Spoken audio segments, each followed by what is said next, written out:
Every time you compare yourself to another man, you abandon your own path. You surrender your authority. You betray your purpose. And worst of all, you feed the weak self that thrives on insecurity. Napoleon Hill did not waste time on the comparison trap. He taught that your power lies in one place only: your ability to think independently, act with definiteness, and pursue your own path with unwavering faith. When you compare, you drift. When you decide, you dominate. This video is not about feeling better. It's about getting clear, about why comparison is mental poison, about how to stop comparing yourself and finally focus on what you're here to build. Because the moment you stop looking sideways and start moving forward with precision, everything changes. According to Hill, the man who dominates his path is the man who has burned the bridges of doubt, stopped measuring himself against the world, and built his identity from within. He is not the loudest, he is the most committed. In the next few minutes, we will dismantle the lies that make you compare, show you how to install an unshakable inner standard, and teach you how Hill's methods can forge a life that commands respect, not because you chased it, but because you earned it. Stop comparing, start constructing. Your path is waiting. But it won't wait forever. Every second you spend measuring your worth against another man's success is a second stolen from your mission. Comparison is not inspiration, it is infiltration. It seeps into your mind, disguised as motivation, and corrodes the foundation of your definiteness. Napoleon Hill warned us that the mind becomes what it dwells upon most. So what happens when your mind dwells not on your own purpose, but on someone else's progress? You drift. Hill's most dangerous concept wasn't failure, it was drifting. The state where a man no longer thinks for himself, no longer chooses with intention, but reacts based on what others are doing. This is the inevitable result of comparison. You see someone succeeding, and instead of focusing on your next move, you doubt your own timing. You lose faith in your direction. And in that moment, you hand over your authority. The weak self lives. In this space, it survives on external validation. It needs someone to applaud it, to mirror back value. But the man Hill called powerful is the man who creates his own standard, independent of applause or criticism. He does not need comparison because he is in alignment. Comparison is theft. It steals your peace, your clarity, your momentum. But most dangerously, it steals your identity. Because when you compare yourself to another, you begin to mimic what you think made them successful. And in that mimicry, you dilute your own strength. Hill taught that no man can rise to great heights without definiteness of purpose. Comparison clouds that purpose. This is not a call to arrogance, it is a call to focus. The man who dominates his path does not hate others. He simply refuses to make their path his reference point. He studies, he respects, but he never loses himself in someone else's journey. Let's go deeper. Why do you compare? Because your internal vision is unclear. Because you've allowed the noise of achievement culture, social media, and digital vanity to drown out your internal compass. Hill made it simple. Clarity kills confusion. If your major purpose is crystal clear, comparison has no oxygen. You're too busy executing to be distracted. You must reclaim your standard. You must define what success means to you. Not your parents, not society, not the internet. You. What kind of man do you want to become? What kind of impact do you want to make? What kind of habits define your days? Hill called this definiteness of desire, and when it is installed deeply, the world fades. You no longer measure progress by comparison. You measure by proximity to your goal. Think of it this way. Comparison is horizontal. It pulls you sideways. Progress is vertical. It pulls you forward. Every time you look at another person's pace, you're stepping off your own track. And every time you return to your definite purpose, you accelerate. And yes, you'll feel the pull. The temptation to compare is subtle, almost automatic. That's why Hill taught autosuggestion, the technique of feeding your mind with the right thoughts every day, every night, until they become automatic. You must repeat your vision. You must visualize your success. You must affirm your direction. Because if you don't install those thoughts, the world will install theirs. You must stop comparing yourself, not just as a tactic, but as a vow. And every time the urge arises, you must attack it, interrupt the pattern, replace the thought.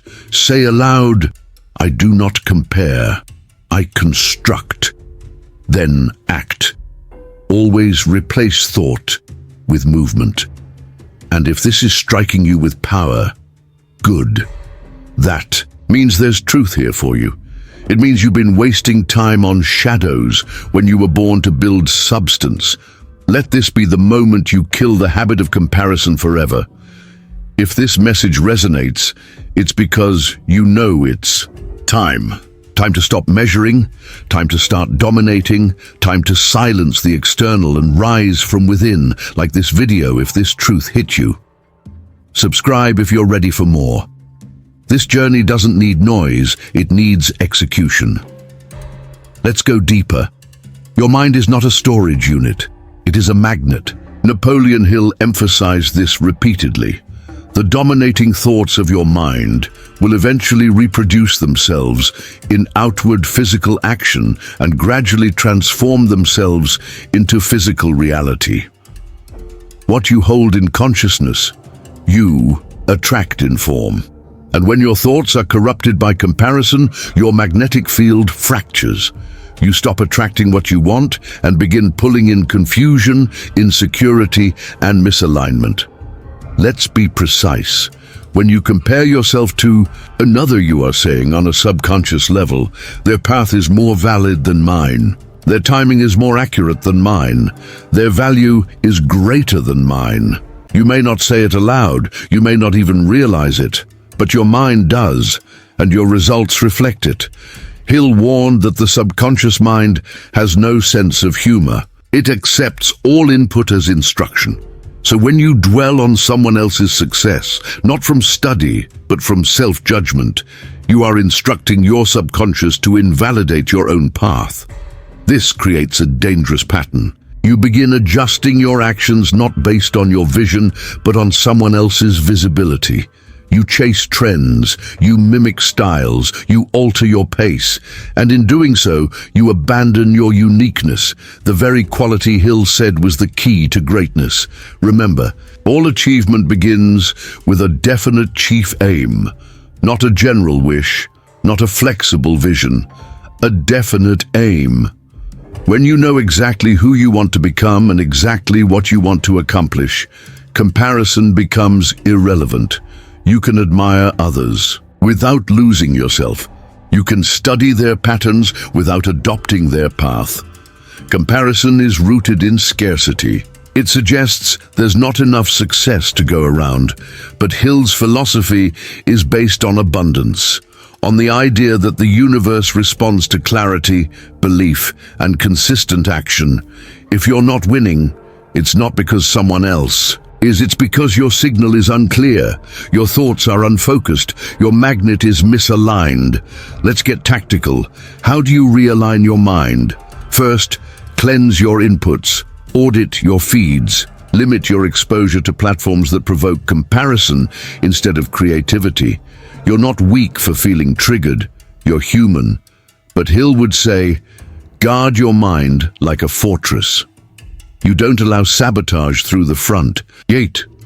Second, install a daily routine of mental alignment. This includes the repetition of your purpose, the visualization of your goals, and the review of your progress, not compared to others, but compared to your plan. Your only competition is your potential. Third, apply the power of autosuggestion with urgency. Write your dominant thoughts, speak them aloud, embody them through action.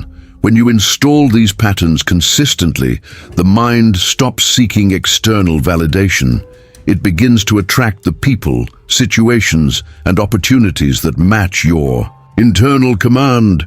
But here's the final truth. Comparison doesn't just steal energy. It builds resentment, and resentment poisons the soul. Hill wrote that no man can succeed while harboring resentment in his heart.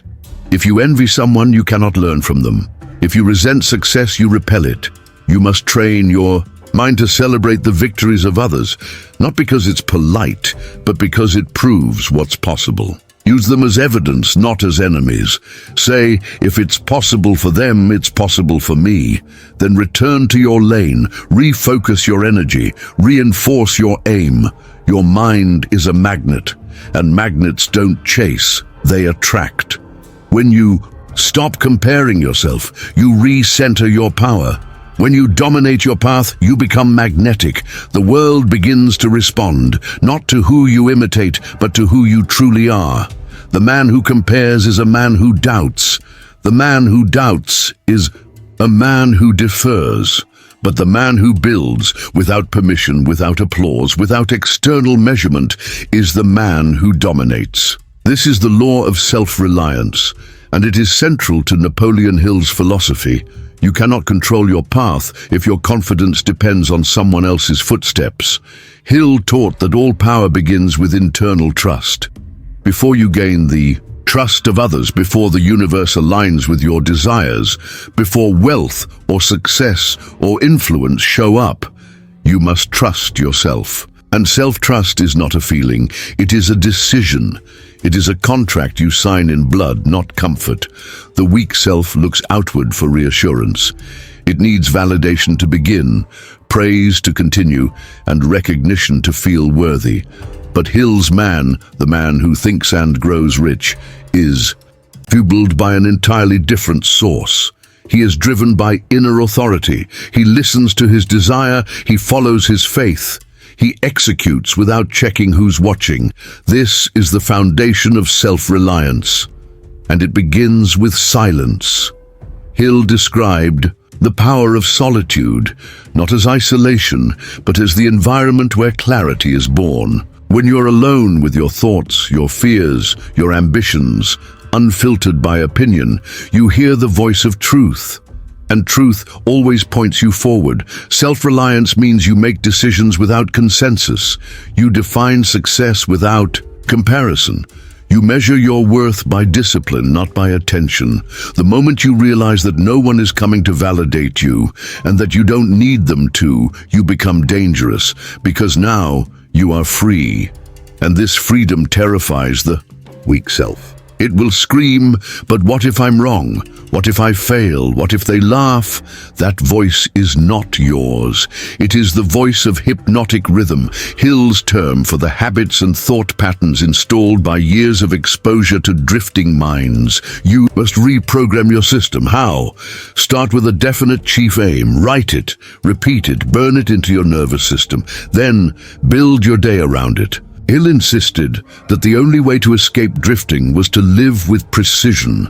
That means your calendar reflects your vision, your conversations reflect your direction, your environment reflects your discipline. Then cut the noise. Stop asking for advice from those who've never built. Stop comparing your process to highlight reels. Stop explaining your mission to those not on it. Hill warned, tell the world what you intend to do, but first, show it. That's the self-reliant code. Act first. Speak only when results. Demand it, and yes, you will walk alone for a season. That's not punishment, that's preparation. The silence of the builder is sacred. While others post, you build. While others argue, you act. While others drift, you dominate. You must become the source of your own fuel. No more emotional outsourcing, no more mental dependency. You wake because you said so. You execute because you promised yourself.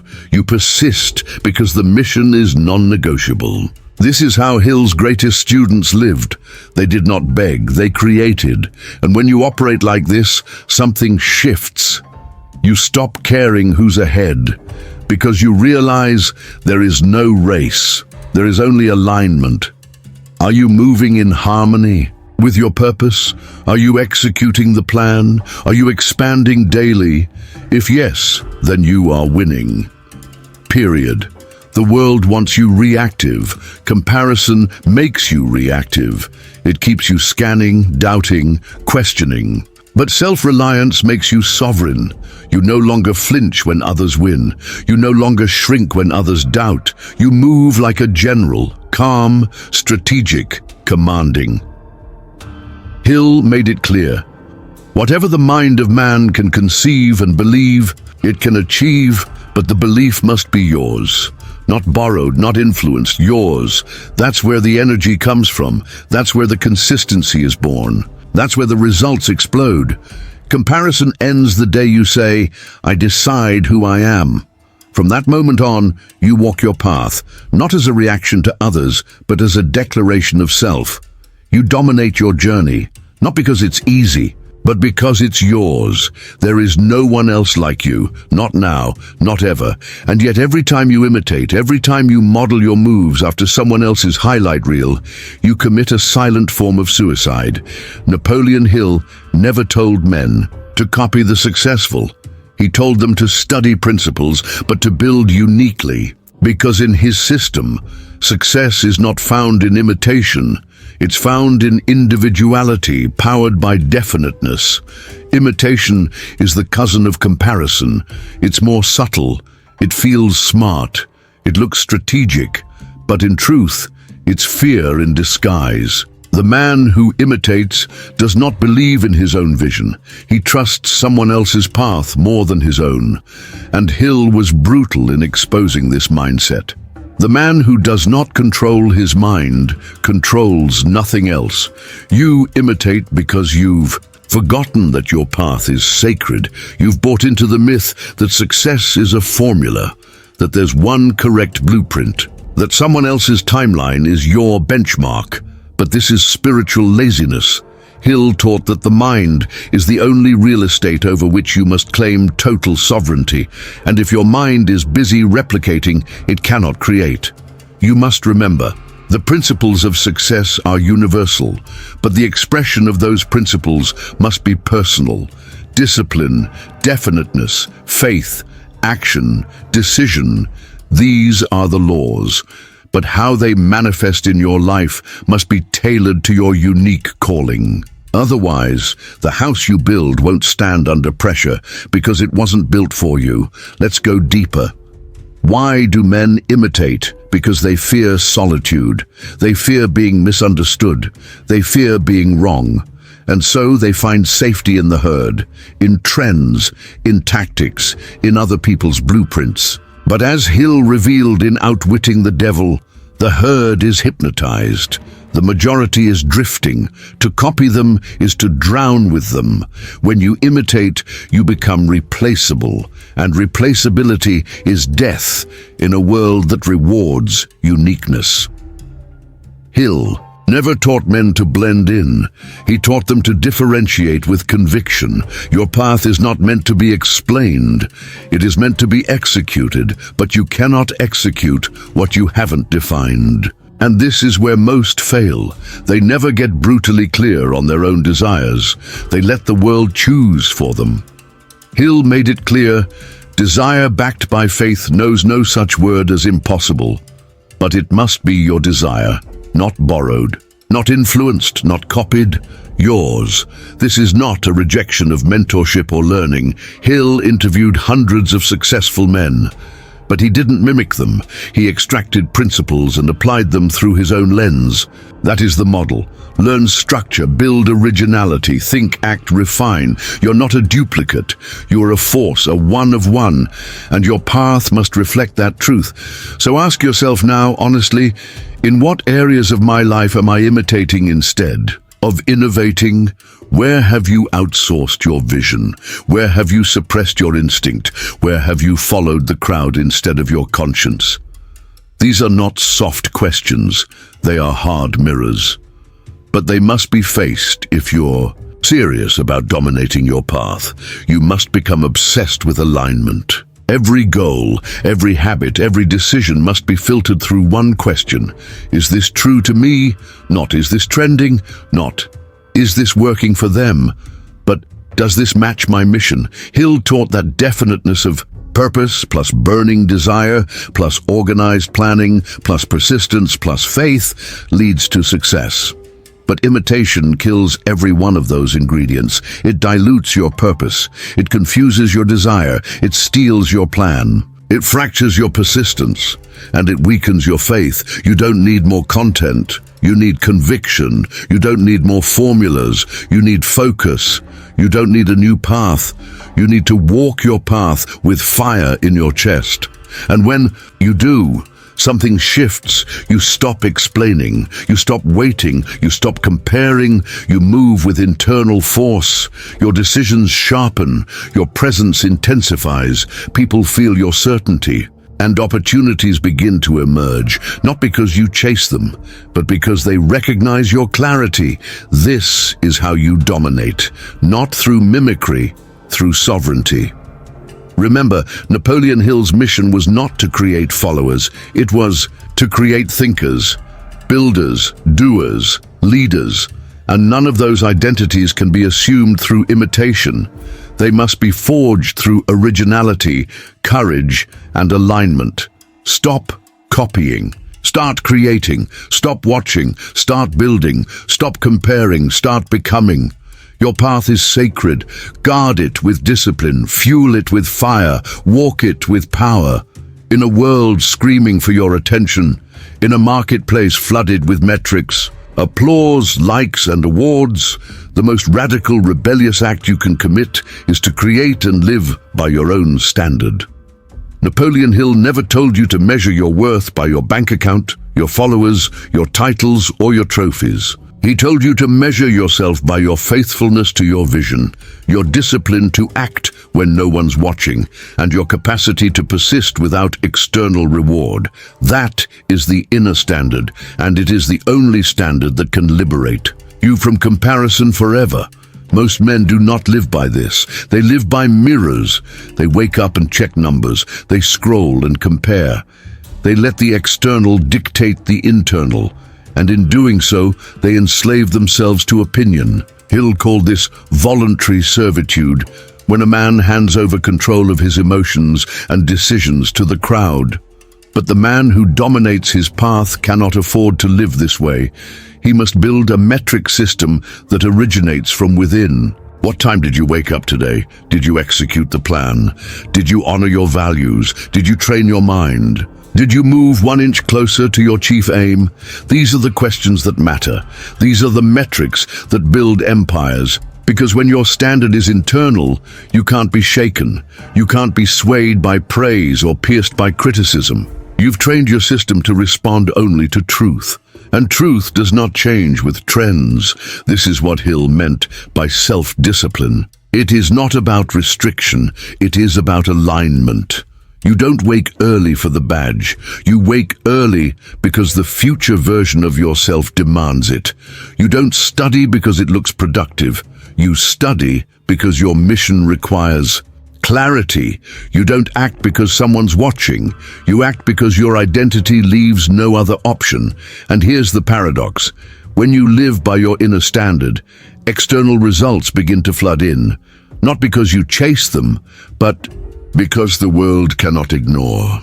A man who lives in integrity. Hill said it like this: the man who does more than he is paid for will soon be paid for more than he does. That's the essence of internal standards. You live above average before anyone rewards you for it. But most avoid this path because it's lonely at first. The world does not celebrate inner standards. It celebrates popularity, speed, visibility.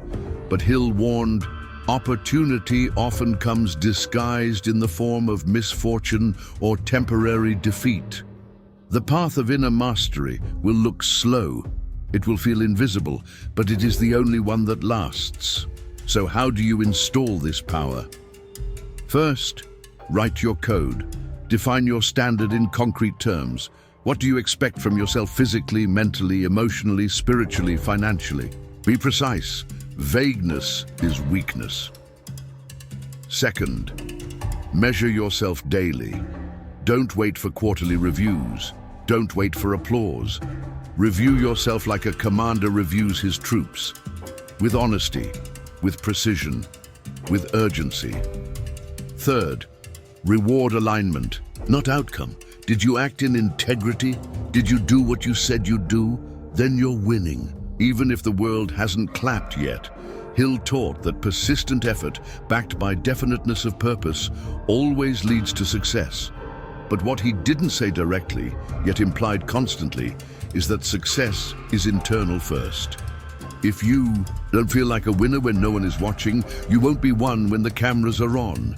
This is why the inner standard is sacred, because it's not dependent on mood, it's not moved by noise. It's a fixed point in a chaotic world. And when you lock onto it, you become unshakable. Your standard becomes your identity becomes your action becomes your legacy. And here's the ultimate truth. No one will set this standard for you. Not your parents, not your mentors, not your friends. This is your duty, your mission, your code, and every day you avoid it, the weak self survives. Every day you enforce it, the weak self dies. From this moment forward, you must reject external validation as a compass. You must reject comparison as a metric. You must become obsessed with internal alignment. Let the world chase applause. You chase precision. Let others react. You respond. Let others follow. You build, because you are not here to impress. You are here to dominate your path. And that path requires standards written in steel. You can have clarity. You can have purpose. You can have discipline.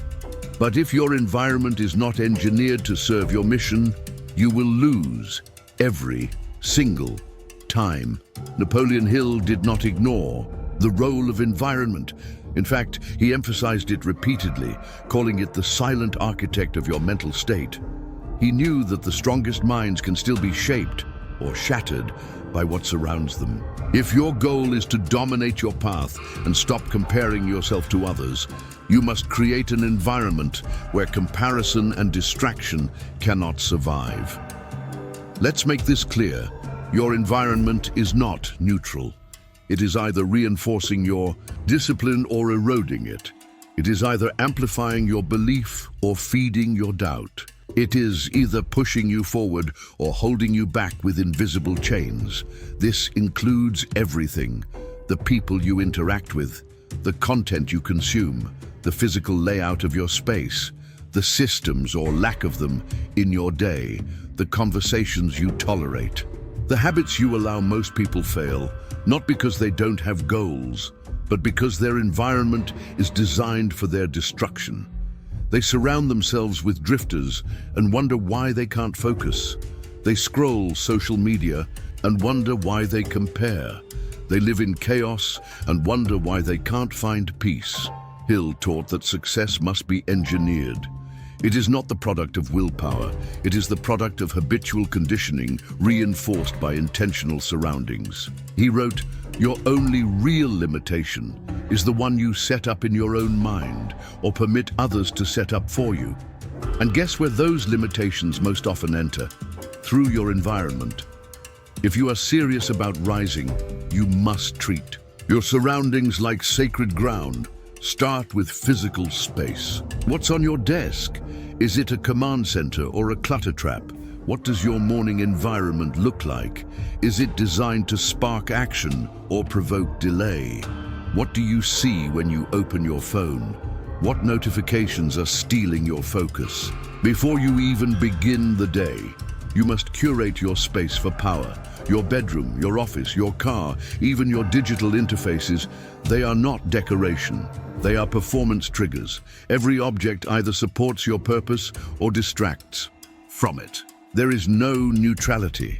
Now let's talk about social environment. Hill was relentless on this point. He coined the concept of the mastermind, a group of individuals aligned in purpose, committed to growth, and feeding each other's strength. If your current circle drains you, doubts you, mocks your discipline, or feeds your comparison habit, you are not in a mastermind.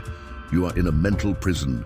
You must choose your associations like a warrior chooses weapons, with precision, with purpose, with no tolerance for weakness. Hill wrote, "Every person who reaches the age of understanding of the purpose of money wishes for it. Wishing will not bring riches, but desiring riches with a state of mind that becomes an obsession will. That obsession must be protected from sabotage. Here's a hard truth. You may have to walk alone for a season. You may have to disconnect from comfort to reconnect with power. That is the price.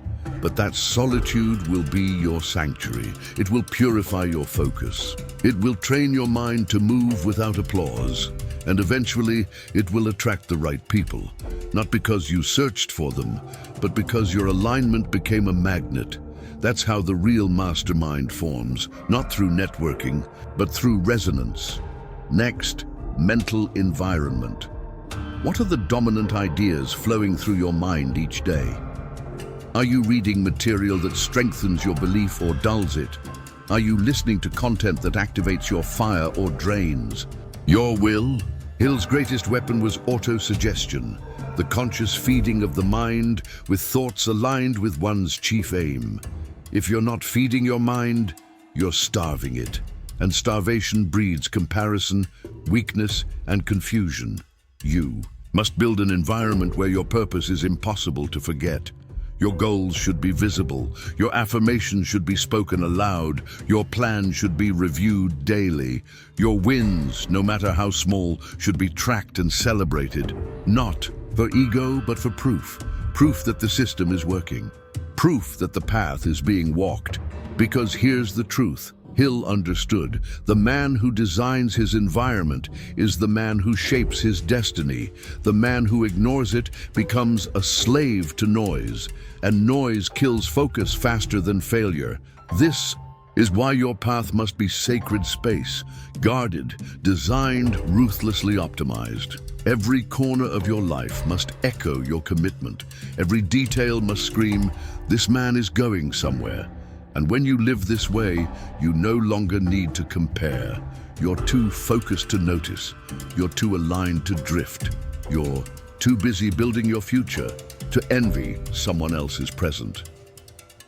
Distraction dies in a system of clarity.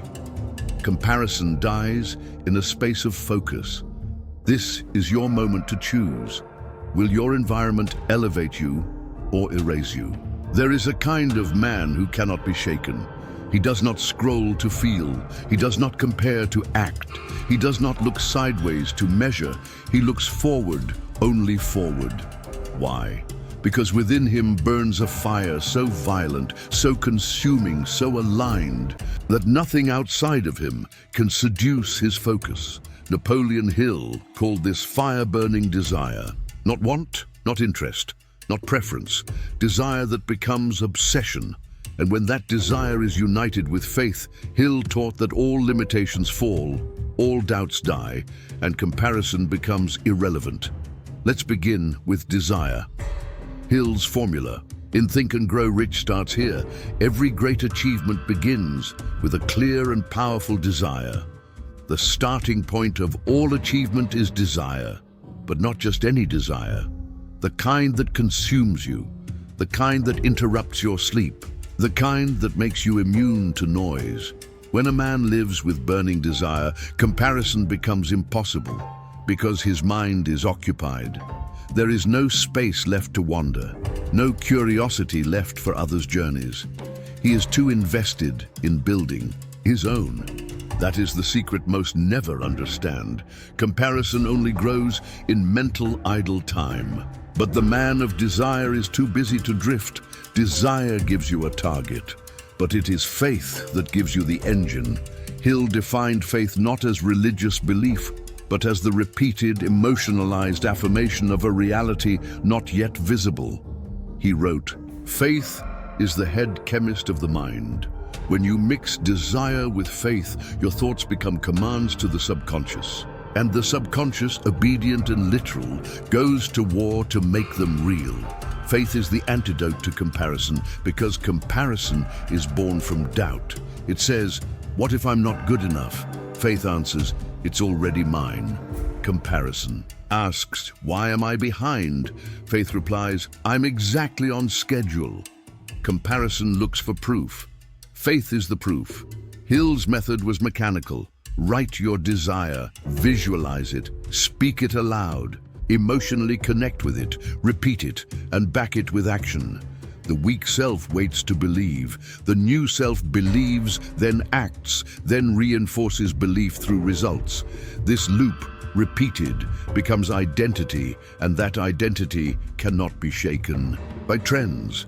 It cannot be distracted by others. It cannot be seduced into detours, because it is built from within, not constructed from mirrors. Let's go further. What does faith look like in action? It looks like investing time in a vision no one else sees. It looks like building systems when no one claps. It looks like executing rituals daily, not because you feel like it, but because it's who you are now. Faith is what you show when evidence is absent. Faith is the bridge between the invisible and the inevitable. When you have it, you walk different. You speak with fewer words. You listen with sharper ears. You act with less friction. You don't need feedback. You're following orders from your future self. And desire is what makes that future real. Hill said, whatever the mind can conceive and believe, it can achieve. Conceive, desire, believe, faith, achieve, result. Together, they silence the voice of comparison. Because there's no room left for that voice. There's only the vision, there's only the mission, there's only the next step. So here is your task. Reconnect with your desire, not the desire you've filtered, the raw one, the one that scares you. Write it in violent clarity. Back it with faith. Speak it aloud, visualize it, emotionalize it, and act. Act without waiting. Act before confidence. Act before applause. Because every act, no matter how small, tells the subconscious, this is who I am now. And when that truth sets in, you will no longer care who is ahead. You will no longer care who is watching. You will no longer care what anyone else is doing. You'll just move, you'll just build, you'll just become. Hill's entire philosophy was a system to help men stop drifting, stop reacting, and start creating, with clarity, with fire, and with faith.